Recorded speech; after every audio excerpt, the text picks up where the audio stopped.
Redcat RDS hit the red carpet officially last Monday and has definitely created a sensation among the drift community. While many have scoffed at the bodywork, the nuts and bolts seem to strike many as a great looking starting platform. Couldn't agree more, so come take the ride with us as we do another box stock build series here on Scale Science. In this week's episode, we'll be addressing the way you received your ready-to-run chassis and some quick, easy ways to take it from stock to stage 1. We'll dig into our dampers and address their action as well as performance. We'll make some alignment changes and discuss some quick and easy ways that you can make more grip. We'll wrap up today's episode with the included aesthetic mods for the week, which are these 2 light kits.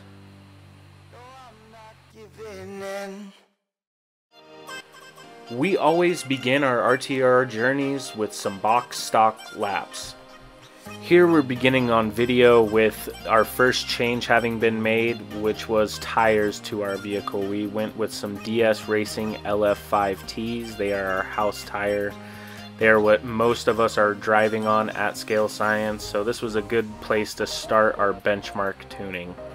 This is truly the only way you should start. Don't make changes yet, don't move anything. This will ensure that you can hopefully feel and benchmark the improvements both in your driving and in your tuning as you move along. So our first session of tuning went pretty much as expected. We need to make some adjustments. Here you can see the car is kind of struggling for grip. Watch me slide into the corner here. Cannot get that front end to load up and create or generate any grip because the stock springs are just a little bit too stiff for the way that we're running this chassis at this current time. And you can also notice some of my frustrations with the gyro. The car was all over the place. You can see how twitchy it was with the stock radio. Just struggling overall, not making it look easy. I continued this session for an entire battery pack, ensuring that I had a true gauge at where the performance was struggling and what I could start doing to improve upon it. My first remedy was to swap out the shock oil in the stock dampers from the stock 20 and 25 weight that they come with to a 10 weight or 100 CST silicone oil. This would allow the 6-hole pistons to move more freely and take some of the dampening forces away from the suspension. Here we're doing a rebound check, and you can see that the stock bladders provide plenty of rebound, and especially after changing that oil. Do your best to ensure that all of your dampers are providing the same force, and this will help equalize and make your car feel a lot more stable on track. The time you spend here will definitely show when it comes to the performance of your ready to run. I was feeling some stiction on this shaft as it was moving through the stroke, and I decided that these were potentially going to be candidates for an O-ring upgrade. I provided them with some cream O-rings, that's Yokomo part number YS-7HGC, and they improved the action of them significantly. At this point, we reassembled the shocks with the stock springs, took the car back out on track, and began another battery pack. Now, while it did improve the driving of the car, it still was much too stiff to make front end grip with the stock springs. So back to the drawing board. We recently started carrying products from Topline, so I opted to grab some of these Integra spring tuning kits. This is the soft to medium. We use that yellow middle and the pink lower on the left side for the front and rears on the car, and they provided us a lot less spring rate to soften up that front and rear suspension in the car. Springs are definitely a feel thing, so if you have the option to pick up a tuning set, I highly recommend it. Now, when reinstalling your dampers on the chassis, we opted to change some hole locations. So for the front dampers, we utilized the inner and uppermost hole on the front shock tower and the innermost hole on the lower control arm. On the rear, we opted to mount the upper shock tower location in the center hole, and on the lower arm we mounted it again on the innermost hole. This ensures that the suspension's action is as soft as it can be, making the car look more realistic while it's out on track cutting laps. Let's get it back out on track and see how it's driving. From the moment I grabbed the trigger, you could feel an immediate difference. The front end was actually loading up so hard I was scraping the front diffuser, so I ended up needing to raise the suspension with the preload adjusters. So notice here on the right, this is the updated suspension versus the original, and the car is just so much more stable. You have the front end grip available to flick it in, and once it locks into its angle, it just rides it out. And the speed and grip level is adequate for our surface, allowing it to cruise right on through like it was meant to do it. Looking at the right screen versus the left, it was unbelievable just how much smoother it got by simply changing the springs and oil in the suspension. These stock dampers are proving to be pretty impressive for the price. They come in well below your standard big bore and yet are offering you factory support from companies like Yokomo and Topline, while remaining a factory included option from Redcat. Where you at, MST? Where you at, Yokomo? With the factory dampers adjusted accordingly, it was time to address some alignment issues. Our ready to run RDS had 0.7 degree toe pills installed in the toe blocks from factory, and we think it needed just a little bit more. So we opted to switch to the 1.1 degree toe block pills. These are included from factory in your box, however pay attention because there are versions specifically designed for the front toe blocks and there are versions specifically designed for the rear. While you have this section apart, let me let you in on a little secret. These little shims here play a huge role in making grip in your car. Notice on your car if it feels kind of floaty that it's generally in the middle or pushed closer to the rear toe block. If you take all or as many shims as you can that still allow your arm to move freely away from the front and move them to the rear, moving the arm as far forward on the toe block hinge pin as possible, your car will generate more grip than you've ever felt. Give it a try. Tell me thank you in the comments.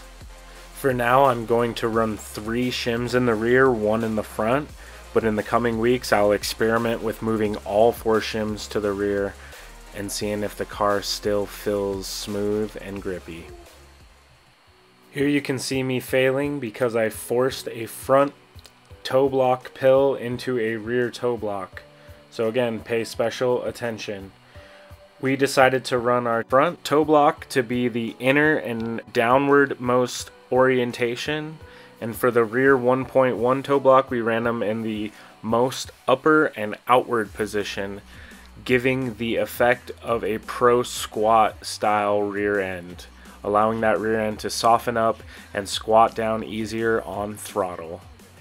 I would highly suggest at this point to get your car onto an alignment rack and utilize that alignment rack to ensure that all of your factory settings in your turnbuckles are identical and that you are matching camber side to side, front and rear. Notice here on the front end we had some variance side to side. We had 10 degrees negative camber on the driver's side and we had 8 degrees negative camber on the passenger side. These were from our box stock car, so just ensure that everything is square and aligned when you get your car. On the front end of the chassis, you have a second turnbuckle adjustment for the lower arm, and we opted to gap ours at 8.86 millimeters. And we split the camber difference in the front, opting for 9 degrees of negative camber side to side. Look at our rear. We had positive camber on the driver's side, 1 degree, and we had half a degree of positive camber on the passenger side. We moved that to be negative 1 degree side to side. These setting values will change depending upon your track surface, so please use this as a guideline for something on a slippery concrete floor, but it could be different for your surface. We wrap up our week 1 stage 1 tuning with an official weigh-in. Our RDS tipped the scales at a hefty 1,550 grams with a 35/65 front to rear weight bias. Considering we're running dual gyros and receivers during our testing phase, we're likely going to weigh a bit more than you will. But with all of our testing so far done on track, it doesn't feel like the 1550 grams is holding this car back. Now let's head into the science lab and install these LED lights. We've been using these on a ton of projects lately, and they look awesome both on track and parked in the studio for some photos. Not to mention these scale reflex headlights and taillights. They really set this thing off and bring it to that next scale level. The adhesive backing makes installing the underglow kit super simple, and some simple snips on the factory light buckets allowed me to install the scale reflex lights in the rear buckets. And I simply moved the front buckets off of the body and sandwiched the scale reflex LED strips in between the body and the bucket. I finished my installation by utilizing some of this aluminum HVAC tape to tidy up my wires and ensure that they are held nice and snug to the body, out of the way of harm and any moving parts.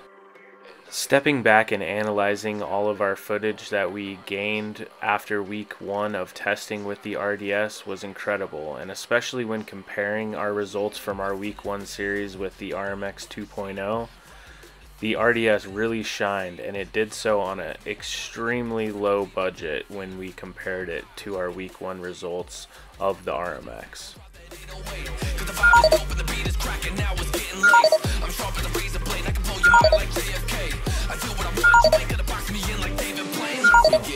Homie, day and night.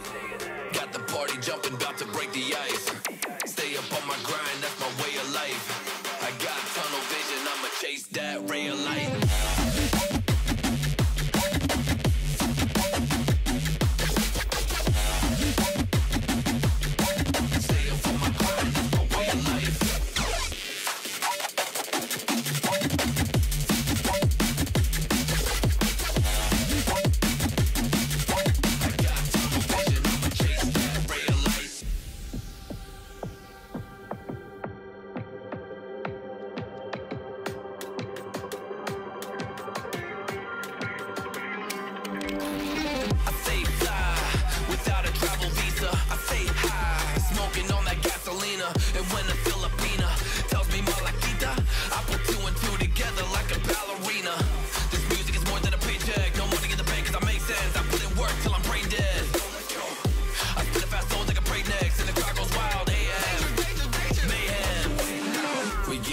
Homie, day and night. Got the party jumping.